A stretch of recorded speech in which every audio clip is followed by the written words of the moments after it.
And now we're looking at another game where blue side probably has the tempo in the mid game, where you want to make sure that you're looking to take advantage of those skirmishes around grubs, especially because this Sylas Rise really needs to see if he can kind of claw his way back from the small CS deficit he's in right now. Hong doesn't know that that Tri-Brush is warded. It's going to be met by Leave and Niket. However, could have been a bait in its own right as Konami comes in with a win, becomes lightning, and picks up first blood for top esports. Leave has just going to force JackeyLove off the wave. Should be enough to at least get some plating here for NIP, but they're going to have to move quickly because now here comes Cream and Konami. Cream dashes forward. Already doing a little bit of damage, but he gets rooted up by the Rune Prison. Niket knocking him up as well. Cream forced to flash away, but Doinby will follow and pick up a kill in response for NIP. Niket going to take the brunt of the damage by Konami and Hong as this Xin Zhao Braum combo doing a lot, but not enough to take down Nayo just yet as he's now in a 1v3. Konami will drop, and it's Fates of Warfare picked up. Is massive. It's a huge win for NIP, and once again, the team that gets first blood ends up throwing it away in an exchange. A much better spot here for NIP. As I pause my thoughts here, is 369 is going all out on a solo kill. He has the Maiden on his side. He's able to dodge away from the Antofo strikes. He dodges away from another one. He flashes away and will slam him down with the shovel. Rise, who can create all this action basically anywhere. You need to be hyper vigilant with your wards and with your setup, but right now it's solo kill who needs to worry. Yeah, he did well in the 1v1, maybe not so much in the 3v1. The bouncing blades going forward. Konami looking for one more auto. He heals up nicely with a Q, but it's not enough as this time solo kill will go down. However, here comes the potential collapse here for NIP. Niket looking, posturing for a headbutt pulse combo, and Nayo has the ultimate from Aurora stolen away. Going between worlds to lock down Konami. The Crescent Guard gonna buy some space, but it should result in Doinby picking up the kill. Overall a 1-for-1 as NIP now have control. This is grubs for Rise and for Yorick and for Sylas, a comp that's perfectly suited to be able to play these. That actually just is enough to get Konami and Hong away. They leashed it, now they are pulling the leash away. Now looking for a fight potentially in the mid lane. When becomes lightning, does not connect, neither does the Winter's Bite. Stalling enough time for JackeyLove to get in position as well. Konami can dash forward, finds that Crescent Guard onto Leave, knocks him up with a 3-talent strike. Full collapse onto the NIP bottom laner, will take him down as the Varus was left out of position. And Niket does not have his ultimate yet, which means he dies in the mid lane as well. 2 big kills for TES. Will regain on them your main carry, and now you are trying to fight a 4v2 against us, and we win that every day of the week. Not only is it first Konami again, one of the most important players for top esports' success. As now Nayo's going to try to get one back here on a 369, but he goes all out and will heal up enough and nicely cancels the knockup from Niket as well. It's going to cost nobody their lives as actually Nayo able to juggle the tower aggro very well. Finally getting his hand and an opportunity to counter jungle. I'll be honest, Grapes, anytime I see a Sylas with a low health bar, I just assume that he's not killable. That's just generally how that champ goes. Fair enough. Cream? Run! Okay. He's okay. He almost got destroyed by the goons, and now Leave is the one under threat. You can't be walking up on that mid wave. Just wait for it to crash down. Konami jumps in for kill number 5. They do get quite a bit out of it as well. I believe Hong used ultimate there as well on the Braum, so you're happy to be able to use that. That was hijacked. Oh, the stolen, yeah, the hijacked one. So definitely feels a little bit better in that particular instance. Of course, it couldn't be Braum. He's level 5. Yep. So definitely not going to be his. 14 minutes. Not great. It's not great. Cream still under threat though. Under tower. Okay, nice usage. You can't back. Okay, whatever. Cream playing with fire on the rise. He's up 20 CS. You know, we talked about it. This champion was banned a ton against NIP for a reason. He's really proving it right now. Yeah, I'm surprised that top esports decided to keep themselves in the Drake spawning at 16 minutes into the game. This is going to be a pretty difficult win condition to get. So we see this mid tower now sieged under. JackeyLove could be in a bit of danger, but it's going to be the teleport expended from K'Sante. Gets caught out here by Konami, stunned by the concussive blows. He has the Crescent Guard to push away Konami, but here comes the rest of the fight as top esports will collapse upon the Alistar. He flashed away, but 369 is right there. Goes all out, takes down the cow, making it 1-for-0 for top esports so far. And 369 is not done just yet. Looking for the Antofo strikes, does not find the knockup on Nayo, and that will be all. But it's a big kill going in response for TES. It's a nice pick. It's an overreach coming in from NIP, and it's really well capped. As NIP will make their attempt on this Mountain Drake, should be able to do so, with Konami opting instead to head back to base.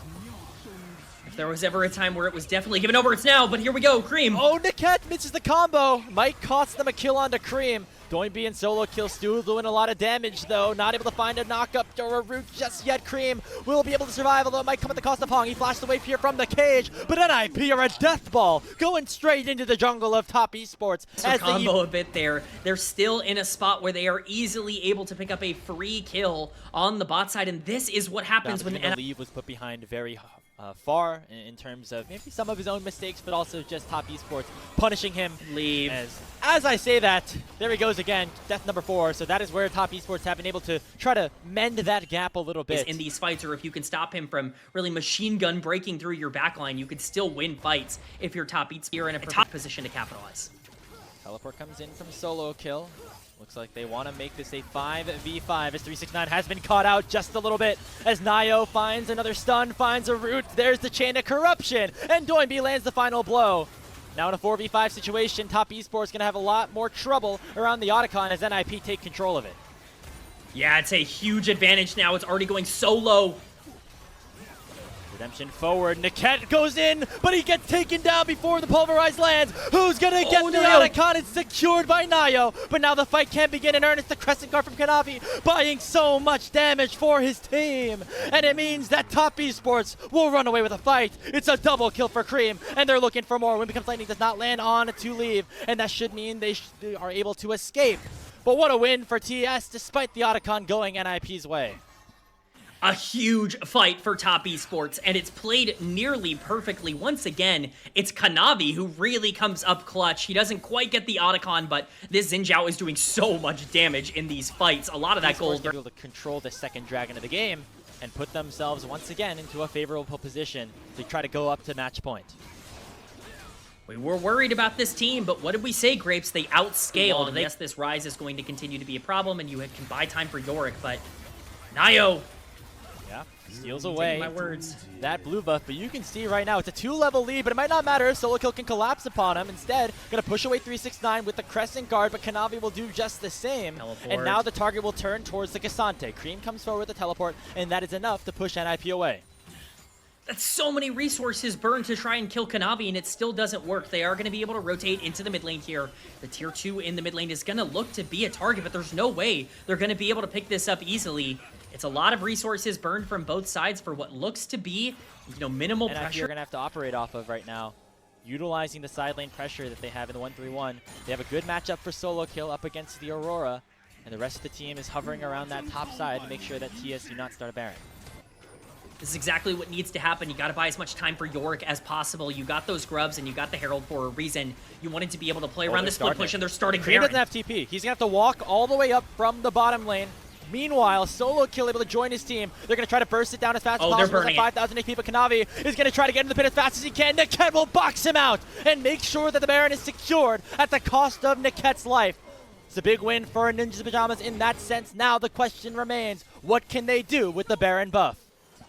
Absolutely massive play there from NIP, recognizing that Cream can't make his way to the fight. They just burn it down before anyone can get involved. They are going to lose their mid lane tier 1 for this, but I don't imagine they're going to lose too much more.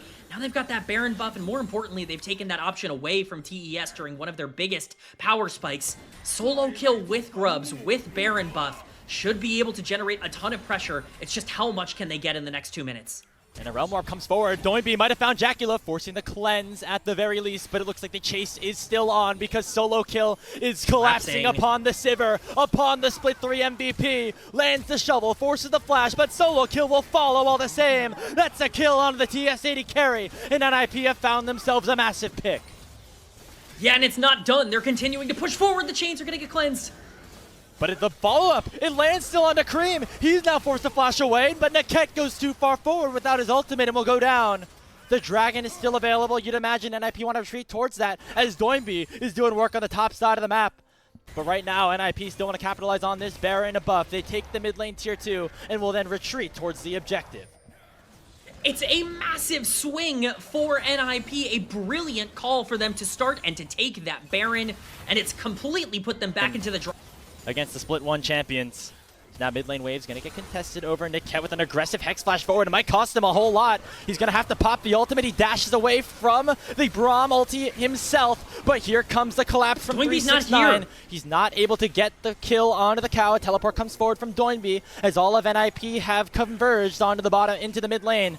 It prevents the split pushing, but now they found Kanavi. Abscond of Duck Guts connect. The Crescent Guard gonna buy some time. Finding the kill on Niket is the Xin Zhao. Leave unable to do anything for now, but here comes the rest of the damage. Here comes Top Esports, and here comes Jackie Love. He gets chained though. Leaves untouched. Leaves got himself a triple kill. And NIP end up finding the ace, and they have a wave in the mid lane with inhibitor towers only ones remaining.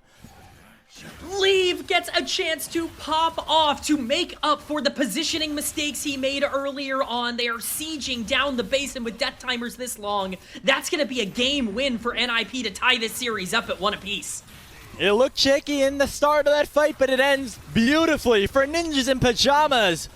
The team from Group Nirvana will take down the first place seed in a game in this series. The question is, how many more can they take? This series is even up at 1.